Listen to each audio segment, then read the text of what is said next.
ఒక non veg డిష్తో మీ ముందుకు వచ్చాను. అదే పచ్చిమిర్చి కోడి పులావ్ అన్నమాట.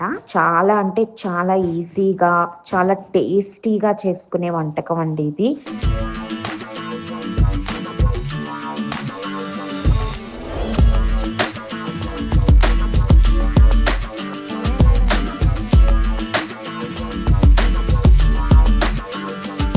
హే guys, welcome back to my channel Praveena's vision. Hope you all are doing great. ఎలా ఉన్నారు అందరూ?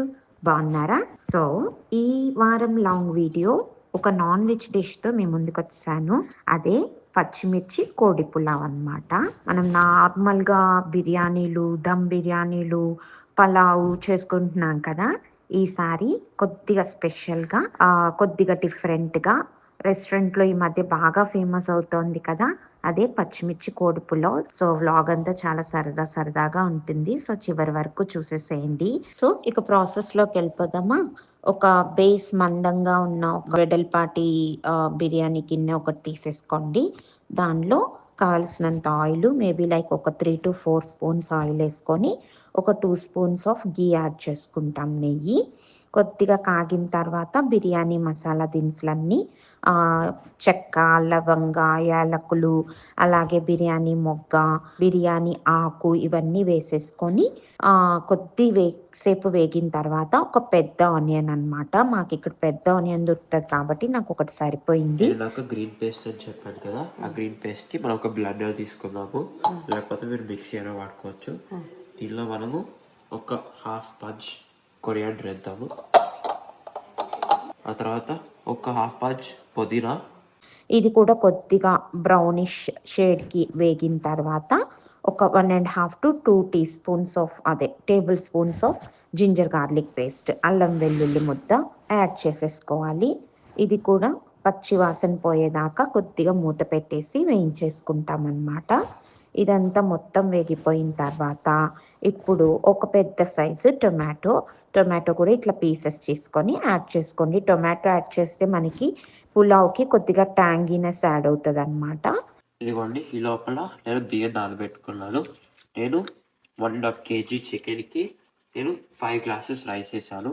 ఇది మాకైతే మేము 4 ఉన్నాము, మాకు ఇప్పటికి కొద్దిగా మిగులుద్ది. ఇది నానబెట్టేసుకున్నాను నేను. అలాగే గ్రీన్ చిల్లీస్ ఏంటంటే పచ్చిమిరపకాయలు కావాలనుకుంటే మీరు స్లిట్ చేసి యాడ్ చేసుకోవచ్చు. కానీ మనం ఇప్పుడు చేసేదే పచ్చిమిర్చి కోడి పులావ్ కాబట్టి ఒక రకమైన పేస్ట్ చేసుకుంటాం అన్నమాట.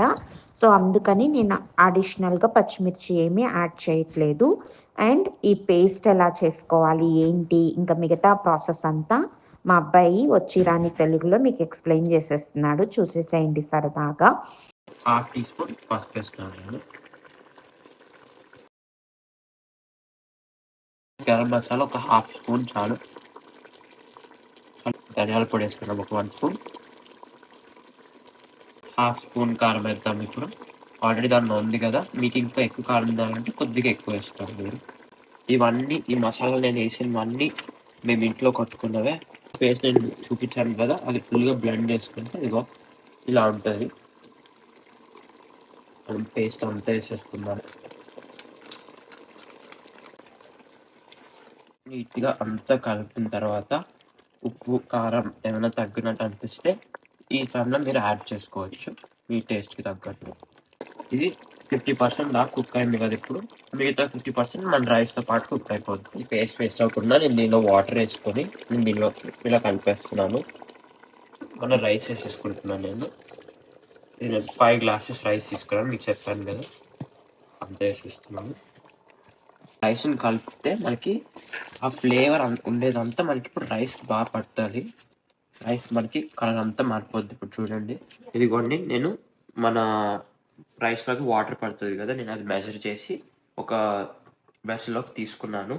5 glasses రైస్కి మనము 1:2 రేషియో వల్ల మనము 10 glasses వాటర్ వేసాను నేను దీనిలో. మనము ప్రెషర్ కుక్కర్ పెట్టట్లేదు కదా, మనం నార్మల్గా ఎవాపరేట్ అయిపోయిస్తున్నాం కదా. సో మనము కొద్దిగా వాటర్ మీకు ఎక్కువైనా కూడా ఏం కాదు, ముద్దగా ఏం రాదు, నీట్గా పొడి పొడిగానే వస్తుంది. చూసారా ఆయిల్ అంతా ఎలా పైకి తేలుతుందో. ఇప్పుడు మనం మిగతా వాటర్ అంతా మనం వేసేసుకుందాము. వెయిట్ చేసి మనం దగ్గరికి వచ్చే వరకు మనం కొద్దిసేపు వెయిట్ చేసి తర్వాత నిమ్మకాయ వేసుకుందాం. ఇది బాగా దగ్గరికి వచ్చింది. ఇప్పుడు మనము ఒక హాఫ్ లెమన్ పిండి వేసుకుందాం. మనము దీనివల్ల ఫ్లేవర్ వస్తుంది, కొద్దిగా పొడి పొడిగా కూడా వస్తుంది మన రైస్. మీకు ఇంకా పులుపు ఇష్టపడే వాళ్ళు అయితే ఇంకొక హాఫ్ లెమన్ కూడా వేసుకోవచ్చు. లైట్గా పైన మనం ఇలా కలుపుకుందాము. మళ్ళీ ముద్ద అవుతుంది బియ్యంతో అంతా కలిపేస్తే.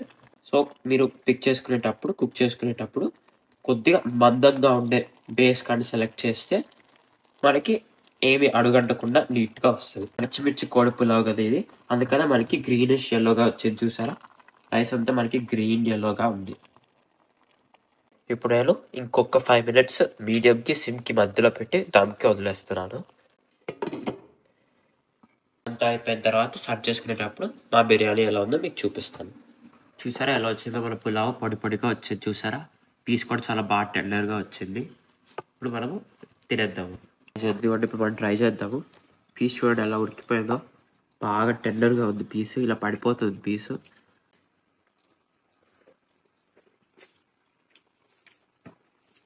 చాలా బాగుంది. రైస్ అంతా బాగా ఫ్లేవర్ అంతా బాగా పట్టింది, చాలా బాగుంది.